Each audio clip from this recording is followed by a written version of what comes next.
Hi friends, ఎలా ఉన్నారు? Welcome to flavours of home made.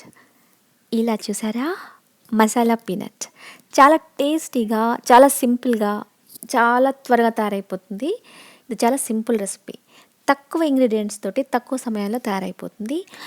Bengaluru, Mysore side Congress కడలి బీజ అని చాలా పరిచయం ఉన్న రెసిపీ ఇది.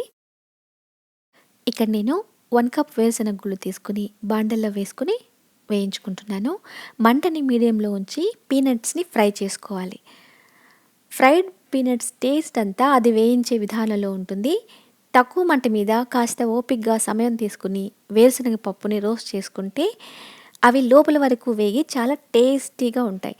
హై ఫ్లేమ్ మీద రోస్ట్ చేసుకుంటే పై భాగం మాడిపోయి లోపల అంతగా దోరగా వేగదు. సో కాస్త ఓపికగానే వేయించుకుందాం. ఇలా దోరగా రోస్ట్ చేసుకున్న తర్వాత ఈ వేరుశనగ గుళ్ళని అన్నిటినీ 2 భాగాలుగా చేసుకోవాలి. ఇలా చూసారా, ఇవి చక్కగా మనకు కావాల్సిన విధంగా దోరగా వేగిపోయాయి. రోస్ట్ అయిన తర్వాత చల్లార్చుకోవడానికి వీటిని ఇదే బాండల్లో ఉంచకుండా వేరే గిన్నెలోకి తీసుకుందాం. ఇందులోనే ఉంచితే ఈ గిన్నె వేడికి ఇవి ఇంకా రోస్ట్ అయ్యి వీటి టేస్ట్ మారిపోతుంది. అందువల్ల వీటిని వేరే గిన్నెలో వేసుకోవాలి, ట్రాన్స్ఫర్ చేసుకోవాలి. చల్లారిన తర్వాత వీటిని ఒక క్లాత్లో కానీ కిచెన్ టవల్లో కానీ వేసుకుని క్లాత్ని ఇలా ఫోల్డ్ చేసుకుని కాస్త ఇలా తడితే వేరుశనగ పప్పుల పైన పై పొట్టంతా విడిపోతుంది. తర్వాత ఇలా కాస్త తట్టిన తర్వాత చేత్తో ఇలా కాస్త పైన ఇలా అంటే వేరుశనగ పప్పు 2 భాగాలుగా విడిపోతుంది. ఇలా చూసారా, పై పొట్టంతా వేరైపోయింది. వేరుశనగ పప్పు కూడా 2 భాగాలుగా విడిపోయింది.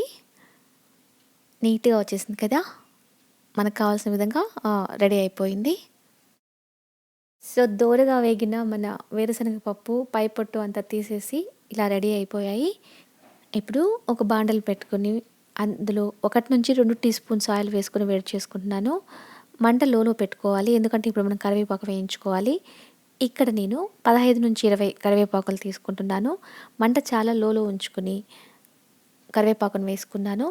ఇవి చూసారా ఎలా చిటపటలాడుతున్నాయో. ఈ చిటపటలాడే శబ్దం ఆగిపోయే వరకు, కరివేపాకు దోరగా వేగే వరకు, అందులో ఉన్న రసం అంతా పోయి కరివేపాకు దోరగా వేగే వరకు వేయించుకోవాలి.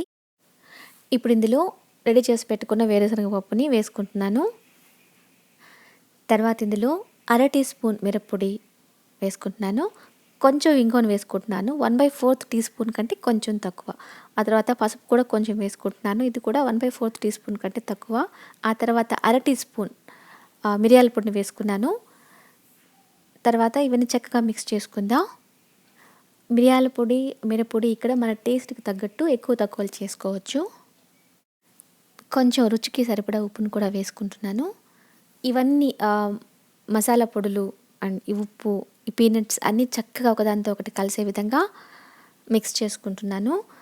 ఆ తర్వాత ఇది కాస్త ఆరిన తర్వాత ఇందులో ఉన్న కరివేపాకు ఉంది కదా, దాన్ని ఇలా క్రష్ చేసి ఈ పీనట్స్ అందరితో కలిసే విధంగా క్రష్ చేసుకోవాలి. సో అన్నీ చక్కగా మిక్స్ అయిపోయాయి కదా. ఇప్పుడు కరివేపాకుని ఇలా కాస్త లైట్గా చేత్తో క్రష్ చేసుకోవాలి. ఈ కరివేపాకు క్రష్ అయ్యి ఈ పీనట్స్ అంతటితో కలిసిపోయే విధంగా మనం కాస్త చేతి ఇలా క్రష్ చేసుకోవాలి. సో మన మసాలా పీనట్ రెసిపీ రెడీ అయిపోయింది. ఎంతో టేస్టీగా ఉండి మన మసాలా పీనట్ రెడీ అయిపోయింది. కాంగ్రెస్ కడలి బీజ రెడీ అయిపోయింది. మీరు కూడా ఇంట్లో రెడీ చేసి ఎలా వచ్చిందో నాకు చెప్తారా? ఈ రెసిపీ మీకు నచ్చినట్లయితే లైక్ చేయండి, షేర్ చేయండి. లైక్తో పాటు సబ్స్క్రైబ్ చేసుకోండి.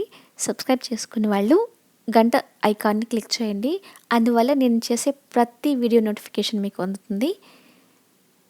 ఇంకొక ఈజీ అండ్ టేస్టీ రెసిపీతో మీ ముందు ఉంటాను. అంతవరకు ఉంటాను మరి.